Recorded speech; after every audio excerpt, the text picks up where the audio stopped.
Hello my YouTube family, સ્વાગત છે આપનું મારી ચેનલ માય ફિટનેસ વર્લ્ડમાં. તો આજે આપણે જાણીશું કે ઇન્ટરમિટિંગ ફાસ્ટિંગ દરમિયાન શું શું વાતનું ધ્યાન રાખવાથી જલ્દી વજન ઉતરે છે, અને સાથે જ 2-4 એવી ટિપ્સ જે વજન ઉતારવામાં ફાસ્ટ હેલ્પ કરે છે.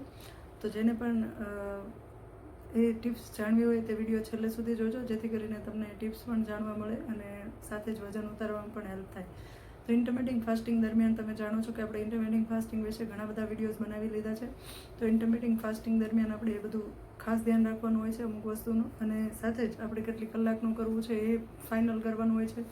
સાથે જ આપણે ઇન્ટરમિટિંગ ફાસ્ટિંગ જેમ કે 12 થી 12 કલાકનું થઈ શકે છે, પછી 10 થી 14 કલાકનું થઈ શકે છે, પછી 8 થી 16 કલાકનું થઈ શકે છે. 8 થી 16નો મતલબ એવો થાય છે કે 8 કલાક દરમિયાન આપણે 2 મીલ કે 3 મીલ જે જમવામાં લઈ શકીએ લઈ લેવાના છે, અને પછી આપણે 16 કલાક સુધી કાંઈ જ નથી ખાવાનું. હવે ઘણા બધા એવું મને કહેતા હોય છે કે અમે ભૂખ્યા નથી રહી શકતા, પણ દિવસ દરમિયાન 8 કલાકમાં તમે 2 થી 3 મીલ લઈ શકો છો, એટલે ભૂખ્યું રહેવાનો કોઈ સવાલ જ નથી આવતો.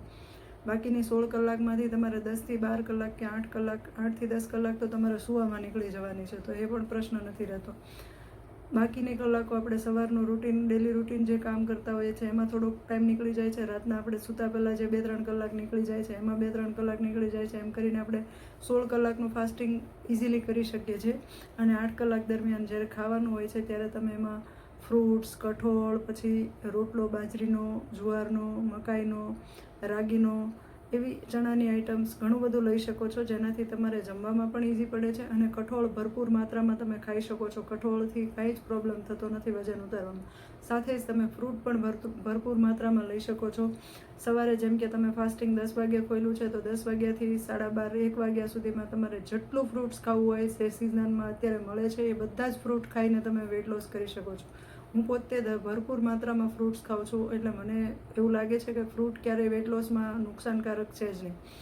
ફ્રૂટ્સ તમે ભરપૂર માત્રામાં ખાઈ શકો છો. બપોરના જમવામાં તમે કઠોળ બનાવી શકો છો, મિક્સ કઠોળ બનાવી શકો છો. મગ, મઠ, કઠોળમાં કેટલી બધી વેરાયટી છે, જેમાં તમે ઘણા બધા કઠોળ ખાઈ શકો છો. પહેલાં કઠોળ ખાવાનું છે, સાથે જ કાચું સલાડ ખાવાનું છે, અને પછી ભૂખ રહે તો તમારે રોટલી, બાજરાનો રોટલો, મકાઈનો રોટલો કે જુવારનો રોટલો બનાવીને તમે લઈ શકો છો. સાથે જ તમે ચણાનું પુડલું પણ લઈ શકો છો. એમાં પણ તમે વેજીટેબલ્સ ઘણા બધા એડ કરી શકો છો, કે જેમ કે ટમેટું છે, ડુંગળી છે, કાકડી છે, જે બધું તમે એને ખમણીને જેટલી આઈટમ તમારે ચણાના પુડલામાં નાખવી હોય એટલી આઈટમ તમે નાખી શકો છો.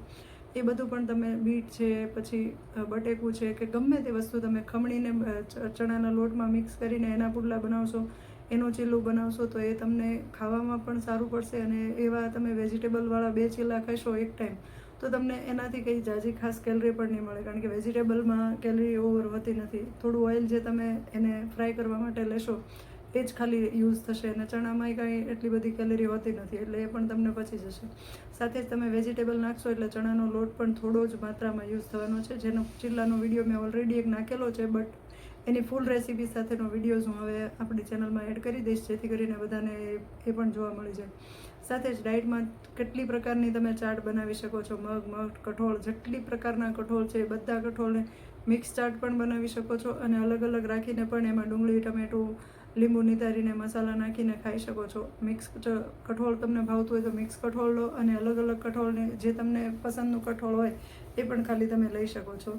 મગ, મઠ, કળથી, પછી ઘણા બધા કઠોળ છે જેને તમે ડાયરેક્ટલી ખાઈ શકો છો. ચણા છે, અને ચણા તો કોઈ બી ડૉક્ટર તમને સજેસ્ટ કરશે કે ચણા સારામાં સારી વસ્તુ છે, તો એની ચાટ બનાવીને તમે ખાઈ શકો છો. પછી 4 વાગ્યે તમને જો ભૂખ લાગતી હોય તો તમે ચા પીતા હોય તો દૂધવાળી ચા પણ એ ટાઈમે લઈ શકો છો, અને ચા ન પીતા હોય તો એ ટાઈમે તમે ફ્રૂટ્સ પણ ગમે તે ખાઈ શકો છો, અથવા તો તમે એ ટાઈમે સિલામેન્ટ બનાવીને પી શકો છો, અથવા થોડો કોરો નાસ્તો કરતા હોય તો મમરા કે એવું તમે ખાઈ શકો છો, તો એમાં પણ કંઈ પ્રોબ્લેમ નથી.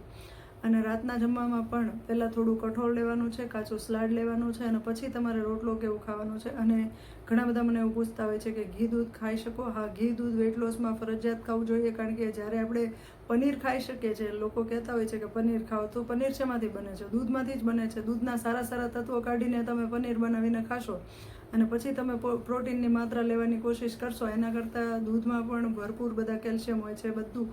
અને ઘણા બધા મને એવું કહેતા હોય છે કે ડેરી પ્રોડક્ટ બંધ કરીએ, તો ડેરી પ્રોડક્ટનો મતલબ એવો નથી કે તમે દૂધ, ઘી, છાશ બંધ કરી દો. ડેરી પ્રોડક્ટનો મતલબ શું છે કે તમે જે એક્સ્ટ્રા ફેટવાળું જે ખાવાનું ખાતા હોય છો, કે અત્યારે જેમ કે મેં કીધું એમ કે ચીઝ, બટર, એ બધું જે અલગથી એક્સ્ટ્રા જે ડેરી પ્રોડક્ટનો મતલબ એવો છે કે ડેરીએથી લાવીને ન ખાવું, પણ જે ઘરે બનતું હોય, તમે દૂધમાંથી મલાઈ બનાવી હોય ને એમાંથી માખણ કાઢ્યું હોય, એમાંથી છાશ બનાવી હોય, તો એ બધું જ તમે ખાઈ શકો છો. ડેરી પ્રોડક્ટનો મતલબ ક્યારેય એવો નથી કે તમે દૂધ ઘી બંધ કરી દો.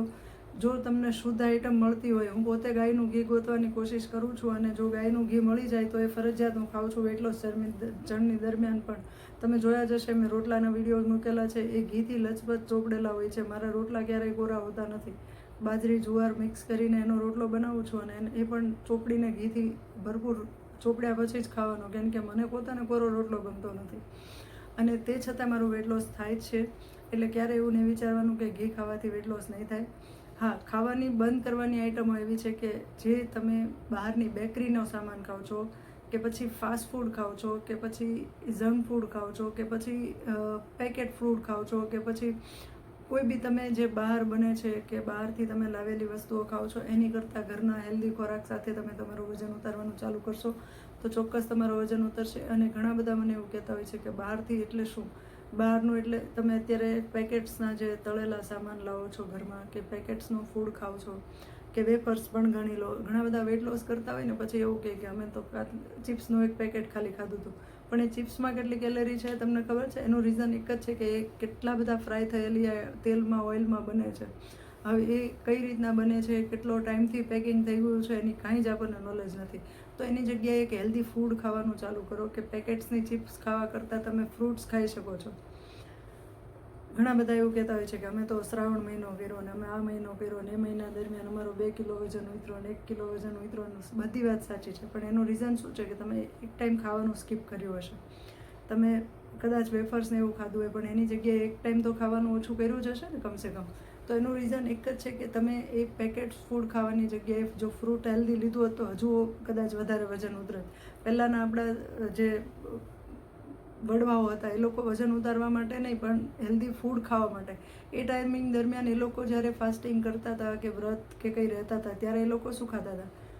બને ત્યાં સુધી ફ્રૂટ્સ ખાતા હતા. અત્યારે તો શું છે કે અવેલેબલ વધારે છે લોકોના ઘરમાં, તો અત્યારે બધા એવું કરે છે કે ભાઈ ફૂડ તો સાઈડમાં રહી ગયું, ફ્રૂટ તો સાઈડમાં રહી ગયું, પણ અત્યારે બધાના ઘરમાં સૂકી ભાજી બનશે, વેફર બનશે, એ ટાઈપનું બધું બનાવવા માંડ્યા. પહેલાંના માણસો પાસે એવો ટાઈમ નહોતો, એવું બધું બનાવતા પણ નહોતા. એ લોકો શું હતું કે ફ્રૂટ્સ જે વાડીમાં બનતું, એ લોકોની પોતાની વાડીઓ હોય કે બીજાની આસપાસ કંઈક વાડી હોય, તો તહેવાર ઉપર કે ફાસ્ટિંગ ટાઈમિંગ દરમિયાન એ લોકો આજુબાજુમાંથી ગમે ત્યાંથી થોડુંક ફ્રૂટ લઈને ખાઈ લેતા હતા. એટલે એમનો એકાદો ટાઈમ સચવાઈ જતો કે ફરાળનો ટાઈમ નીકળી જાય. ફ્રૂટ્સ ક્યારેય નડતા નથી. એટલા માટે પહેલેથી આપણે જ્યારે વ્રત કરતા ત્યારે ફ્રૂટ્સ ખાતા હતા, અને ફ્રૂટ ખાવાથી એ લોકોનું વજન મેન્ટેન રહેતું હતું. એમના સાથે જ એમને જે આપણે પાચન તંત્ર હોય એ મજબૂત બનતું હતું, કે એક દિવસ પૂરતું ફાસ્ટિંગ કરે તો એ દરમિયાન એમણે બહુ હેવી ખોરાક ન લીધો, એના લીધે એમનું પાચન તંત્ર સુધરે.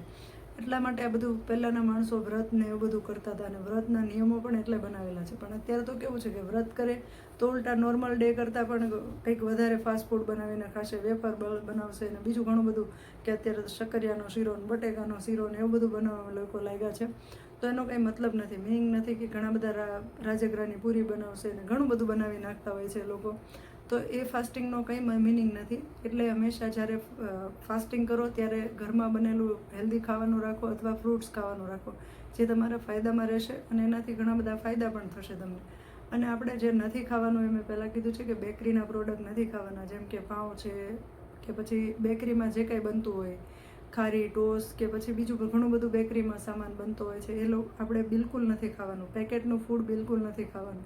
બહાર જઈને તળેલા પીઝા, બર્ગર, જંક ફૂડ કાંઈ જ નથી ખાવાનું. એ બધું થોડો ટાઈમ માટે નોનસ્ટોપ બંધ કરવાનું છે, તો જ વેટ લોસ થશે. અને સાથે જ ઘણા બધા એવું કહેતા હોય છે કે અમે જ્યારે બી વેટ લોસ સ્ટાર્ટ કરીએ છીએ ત્યારે સ્ટાર્ટિંગમાં તો અમારે વેટ લોસ થાય છે, પણ પછી ધીરે ધીરે સ્ટોપ થઈ જાય છે. એનું એક રીઝન એ પણ છે કે સ્ટાર્ટિંગમાં આપણે જ્યારે વેટ લોસ જર્ની સ્ટાર્ટ કરીએ ત્યારે બોડીમાં જે પાણી હોય છે ને એ થોડું પહેલાં બળે છે.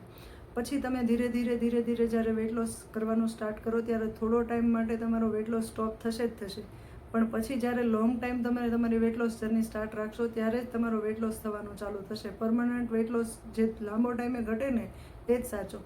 અને હેલ્ધી ફૂડ સાથે વજન ઘટાડવું એ સારી વસ્તુ છે. એક આદત બનશે કે ફરીવાર તમારું થોડું ઘણું વજન આગો પાછો થશે તો તમે ઇઝીલી ઉતારી શકશો. સાથે જ્યારે બી વેટ લોસ કરો છો ત્યારે ઓછામાં ઓછું 4 લીટર પાણી પીવાનું છે. 3 થી 4 લીટર પાણી મિનિમમ પીવાનું છે.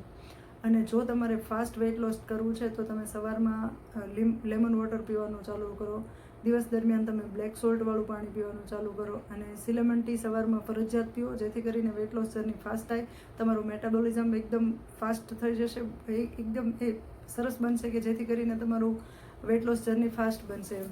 સાથે દિવસ દરમિયાન તમે બ્લેક સોલ્ટવાળું પાણી પી શકો છો, ગ્રીન ટી પી શકો છો, બ્લેક ટી પી શકો છો, સાથે બ્લેક કોફી પણ પી શકો છો.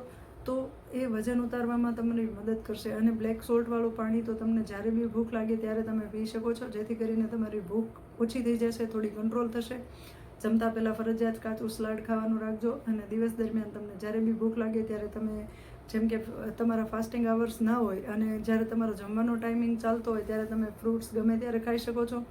જમવામાં બની શકે ત્યાં સુધી ઓછામાં ઓછી રોટલી અને ચાવલ ખાવાની આદત પાડજો અને એની જગ્યાએ બાજરીનો રોટલો, અને બાજરીનો રોટલો તમને સૂટ ન થતો હોય તો તમે મકાઈ, જુવાર, રાગી આ બધી જાતના લોટનો ઉપયોગ કરીને તમે રોટલા બનાવીને ખાઈ શકો છો. ચણાનું પુડલું પણ બનાવીને તમે ખાઈ શકો છો. એ સિવાય આપણે ડાયટ રિલેટેડ જે કંઈ રેસીપી બનતી હશે એ આપણે બનાવીને હવે ચેનલમાં વિડીયો આવવાના છે, તો તમે એ પણ જોઈ શકો છો.